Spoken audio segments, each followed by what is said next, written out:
Wait, stop scrolling for a second.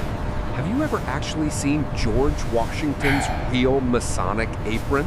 I'm not joking. It's on display in a public monument. The statue itself, the Bond, located in Philadelphia, depicts Washington receiving his Mason's apron from Franklin, highlighting their historic connection.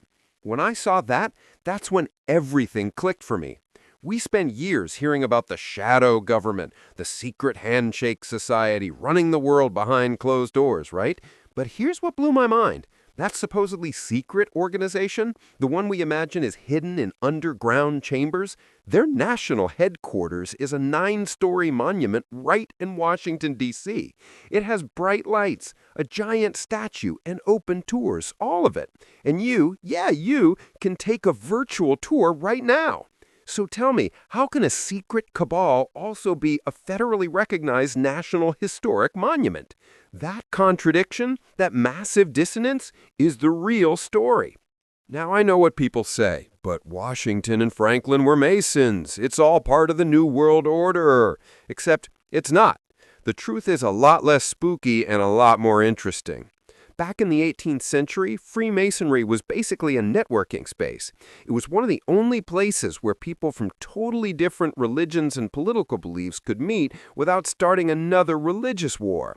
They all believed in a great architect of the universe, but that concept was left deliberately vague so everyone could stick to their own faith. Washington joined in 1752. For him and others, it was about unity, not control, a tool for civic connection, not a secret empire. Now let's talk about the big scary part, the dark rituals, the satanic symbols. You've seen the YouTube thumbnails, flaming pentagrams, creepy music, the whole thing. But get this, the same network people accuse of worshiping Baphomet runs free hospitals for children. The Shriners, who are connected to Freemasonry, operate medical centers that treat kids for burns, spinal injuries, and orthopedic problems, and families never pay a cent for these services. So ask yourself honestly, does that sound like the agenda of an evil global cabal, or a humanitarian organization that's been misread for centuries? Then there's the secrecy part, the handshakes, the passwords, the hidden knowledge. The truth is, those secrets were just ways for members to identify each other before ID cards existed. Nothing mystical, just practical. And the so-called forbidden books, they've been in print for centuries. Albert Pike's Morals and Dogma and the Masonic Constitutions, you can literally read them online. Here's the kicker. People prefer the mystery. It's way more exciting to imagine hidden scrolls than to actually read a 500-page book on moral philosophy. You see the pattern? The myth is more entertaining than the reality. And here's where it gets ironic. Freemasonry today functions almost exactly like Rotary International or Kiwanis. Same structure, same community work. The difference? The Masons have better branding.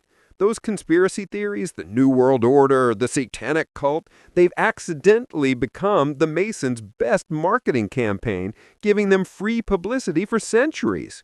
So maybe the real secret isn't hidden in any temple. Maybe it's right in front of us. People believe myths not because they're true, but because they're beautifully dramatic.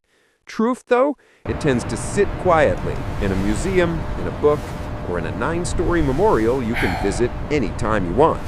Remember, my intention is not to defend Freemasonry, but to critique how conspiracy theories prevent us from understanding truths about groups. We should investigate agendas using available sources and evidence, rather than relying on mere conspiracy theories.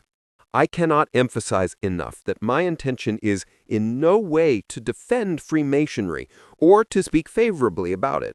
My purpose is to critically examine how conspiracy theories often make it difficult for us to understand the facts about certain groups, and sometimes even about religions, such as Muslims, Jews, and Christians.